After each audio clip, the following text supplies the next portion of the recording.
Let us first understand what is terror and what is terrorism. When a non-recognized group tries to push down a political, economic or a social aim using terror, it can loosely be defined as terrorism. Sorry.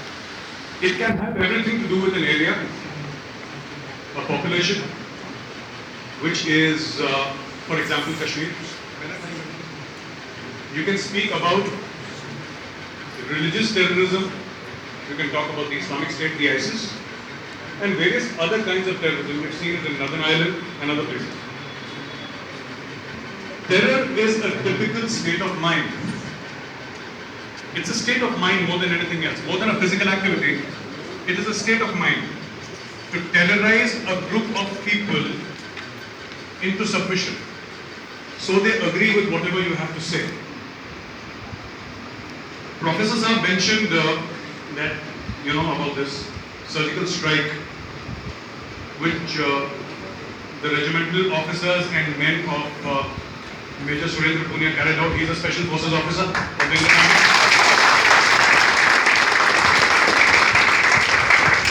And before I proceed, I would like to tell you that these are the creme de la creme, the cream of the Indian Army. And Surendra, sorry for saying this, but sometimes they're a little bit crazy, but it's okay. they jump from, anybody who jumps out of a perfectly serviceable aircraft at 30,000 feet has got to be crazy. Yeah, they do it every week, right? Alright, so,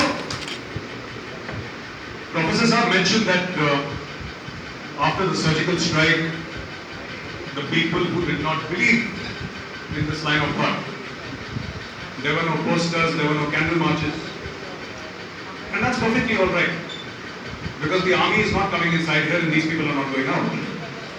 So it's perfectly acceptable. That's all right.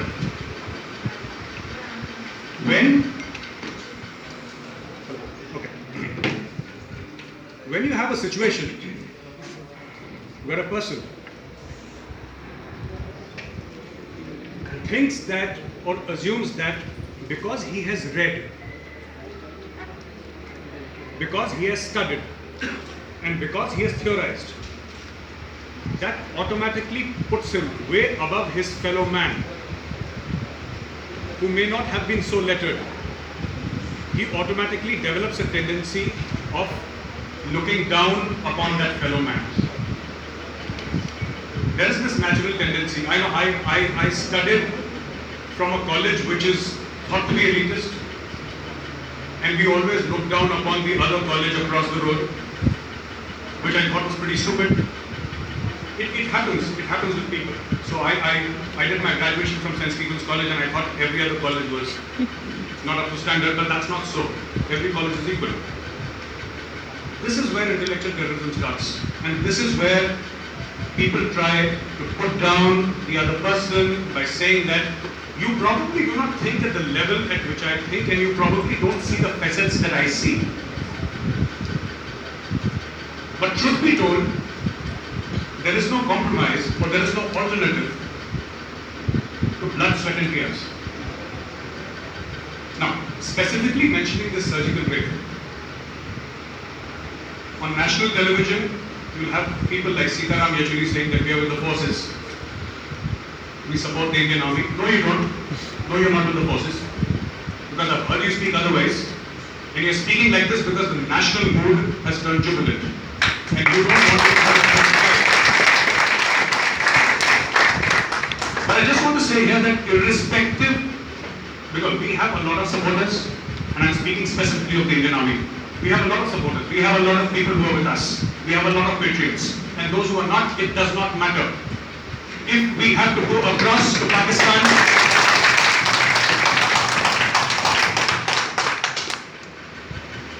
I am apolitical, I am a soldier. I pretty much don't care about any political party. But I will tell you this. What the Prime Minister has done is not simply give orders for a cross-border strike. What he has done is removed a mental roadblock that this is the border and you can't cross the border. I was honored to be interacting with the Chief of Army Staff there yesterday, and with a lot of other senior officers. They are very happy that they've been given a free hand. And now the Indian Army is of the mindset, as we speak today, after the LOC has been breached, that let them come. Let Pakistan attack. Right? And this time, I do not think the Indian Army is going to wait for Pakistan to attack. I was discussing with a gentleman here that it's like cutting grass. That is the grass principle of the army. If you have a lawn, you cut the grass every week. Alright? It does not have to be the grass's fault. Similarly, Pakistan needs to be beaten every week.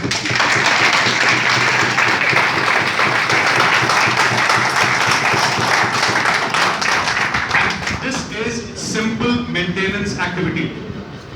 You keep on beating them, they'll behave themselves.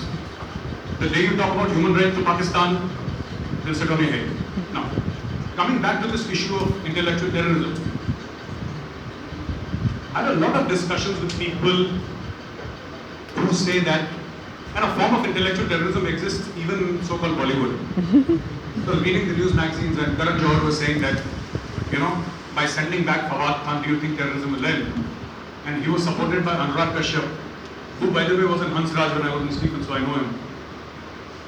And he said that, no, I absolutely support it. No. If you send back Fawad Khan, it will not end terrorism. And I'm personally a huge fan of Rahat Fateh Ali Khan. But I'll tell you one thing. You can't have Karan Johar making a movie with a Pakistani artist. You can't have the Indian cricket team playing with the Pakistani cricket team. And our soldiers dying. It's not just our responsibility to die or to fight. It's every Indian's responsibility. So let's make up our mind whether Pakistan is an enemy country or not. And if it's not an enemy country, then perhaps I can cross the line of control without a gun and shake hands with the Pakistani major across and say, hey, let's be buddies here. हम क्यों करें? अगर ये मुल्क मेरा है, तो ये मुल्क करण जौहर का भी है.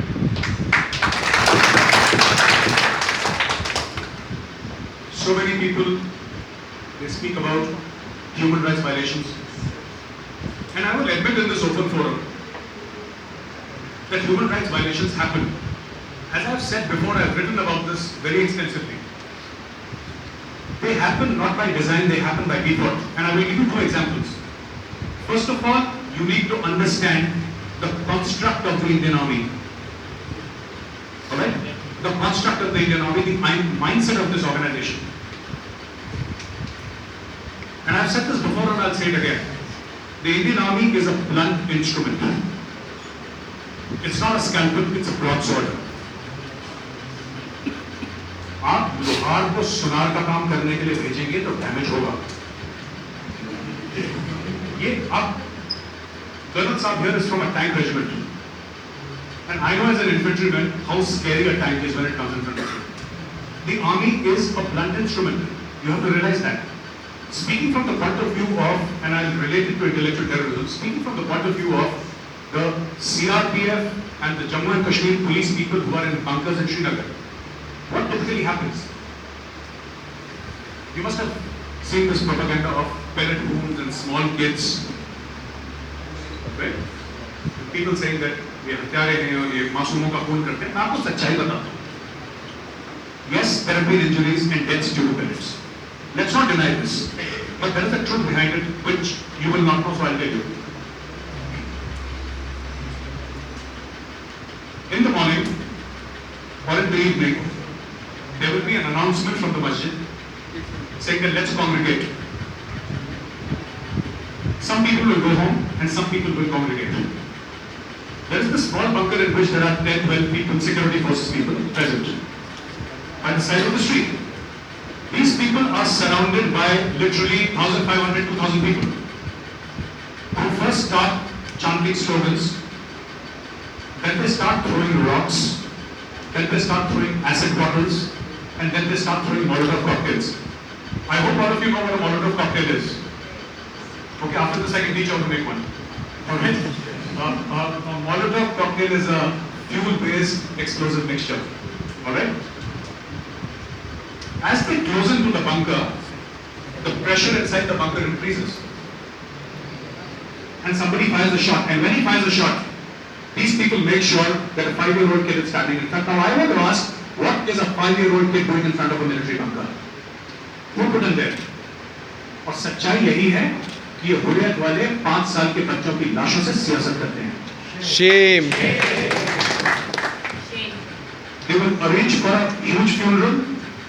They will take out the funeral procession of a child and they will say, these are the atrocities of the Indian Army. It's all stage managed by the Hurriyat. Hurriyat also indulges in a form of intellectual terrorism. They are master swindlers. They take money from the ISI and for some reason they take money from our central government also. Now, the central government has decided to stop it and it will get stopped. But I would like to share some figures with you. 100 crore rupees every year is given to the Hurriyat conference by the Indian government. Till now, 7,700 crore rupees have been given to the Hurriyat conference. और इनका एक भी बेटा या बेटी जिहादी नहीं है. All of them are in foreign countries or living in Greater Kailash Part 2. जिहाद गरीब के बच्चे के लिए होता है. It is for the children of the poor. That's what they do. We've had discussion with communists, with Marxists. And I have personally shared with them that your theories have failed across the world. There is no country that practices it, except for Cuba. And I think Cuba and North Korea, which are not very great examples, by the way. China does not do it any longer. It might have a Politburo. And Russia does not do it any longer. When you criticize the Indian Armed Forces, and when you say that you should have peace with Pakistan, I will just take 2 minutes more, and then we can move on to the next speaker. When you say that you should have peace with Pakistan, दो बातें मैं आपको वाज़ेह तौर पर बताऊं. Peace with Pakistan is not possible. Pakistan was based on the premise of the two-nation theory that Hindus and Muslims cannot live together, and hence two nations need to be created. Now this is sheer stupidity. In India everybody is living together, but Jinnah thought of it as a brilliant move at that time, whatever his reasons. Second thing, the Pakistan Army's motto at one point in time used to be unity, faith and discipline. After Ziaul Haq came to power, he changed it to Iman, Taqwa, Jihad fi Sabilillah. Pakistan as a country will not stop, the Pakistani army will not stop, the jihad infrastructure will not stop unless we cross the border and physically stop it. This is why the raid which happened 3 days back is critical. It's like a tap of water with jihadis flowing, you know. It comes into your room, you mop it up. But again, jihadis keep on flowing through the tap. There are 35,000 registered and unregistered madrasas in Pakistan. And even if one madrasa sends one boy to become a jihadi, there is almost one infantry division plus. That is a huge amount of 3 infantry divisions actually. 35,000 people. Just one kid, you send one kid. Pakistan, the Pakistani army has to be physically stopped. And intellectual terrorists in India have been stopping us from doing this. Stopping us from crossing the border, stopping us from making hard choices. You want to sit at the table of the United Nations Security Council. You can't defend yourself. You want to be the policeman to the world and you can't defend yourself. Who will respect you? Nobody respects the weak. I can assure you that we have one of the finest armies this world has ever seen. It is one of the most fearsome fighting machines.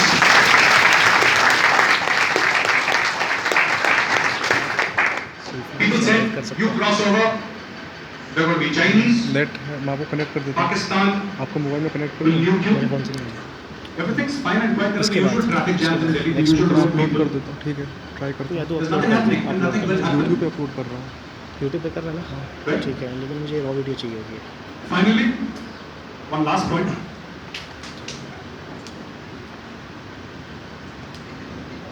And I'm making this point after much deliberation.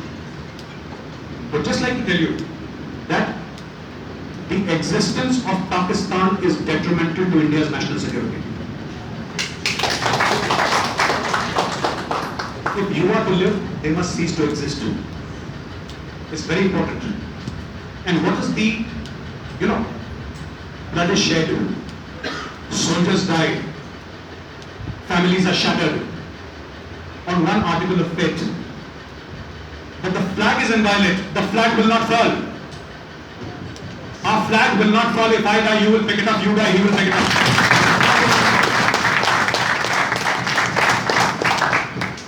And to all the people who say Aman ki Asha, to all the people, the intellectual terrorists who say Pakistan के साथ प्यार होना चाहिए, Wagah border पे चलते हैं मोमबत्ती जलाने के लिए, मोमबत्ती नहीं, मशाल जलेगी और पाकिस्तान के साथ वही सलूक करना चाहिए जिसका पाकिस्तान हकदार है।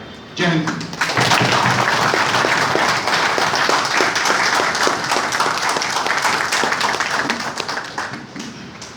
Thank you. Gaurav Arya from Institute for Presentation, Robert. Ms. Wise.